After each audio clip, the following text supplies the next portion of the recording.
Praise the Lord. விசுவாச அறிக்கை. சங்கீதம் 91. உன்னதமானவரின் மறைவில் இருக்கிற நாங்கள் சர்வ வல்லவருடைய நிலையில் தங்குவோம். நாங்கள் கர்த்தரை நோக்கி, நீர் என் அடைக்கலம், எங்கள் கோட்டை, எங்கள் தேவன், நாங்கள் நம்பியிருக்கிறவர் என்று சொல்லுவோம்.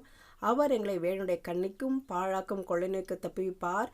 அவர் தமது சிறகுகளாலே எங்களை மூடுவார்.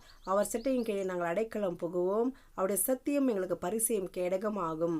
இரவில் உண்டாகும் பயங்கரத்துக்கும், பகலில் பறக்கும் அம்புக்கும், இருளில் நடமாடும் கொள்ளை நோய்க்கும், மத்தியானத்தில் பாழாக்கும் சங்காரத்துக்கும் பயப்படாதிருப்போம். எங்கள் பக்கத்தில் 1000 பேரும், எங்கள் வலதுபுறத்தில் 10,000 பேர் விழுந்தாலும் அது எங்களை அணுகாது. எங்கள் கண்களால் மாத்திரம் நாங்கள் அதை பார்த்து துன்மார்க்கருக்கு ஒரு பலனை காண்போம். எங்களுக்கு அடைக்கலமாக இருக்கிற உன்னதமான கர்த்தரை எங்கள் தாபரமாய் கொண்டோம்.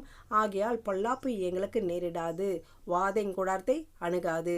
எங்கள் வழிகளெல்லாம் எங்களை காக்கும்படி எங்களுக்காக தம் தூதரை கட்டளையிடுவார். எங்கள் பாதம் கல்லில் இடராதபடிக்கு அவர்கள் எங்களை தங்கள் கைகளில் ஏந்தி கொண்டு போவார்கள்.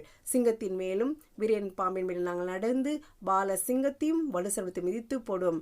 நாங்கள் கர்த்தரிடத்தில் வாஞ்சியா இருக்கப்படியால் அவர் எங்களை விடுவிப்பார். அவருடைய நாமத்தை நாங்கள் அறிந்திருக்கப்படியால் அவர் எங்களை உயர்ந்த அடைக்கலத்திலே வைப்பார். நாங்கள் அவரை நோக்கி கூப்பிடுவோம், அவர் எங்களுக்கு மறுஉத்தரவு அருளி செய்வார். ஆபத்தில் அவரே எங்களோடு இருந்து எங்களை தப்புவித்து எங்களை கனப்படுத்துவார். நீடித்த நாட்களால் திருப்தியாக்கி அவர் ரட்சிப்பை எங்களுக்கு காண்பிப்பார்.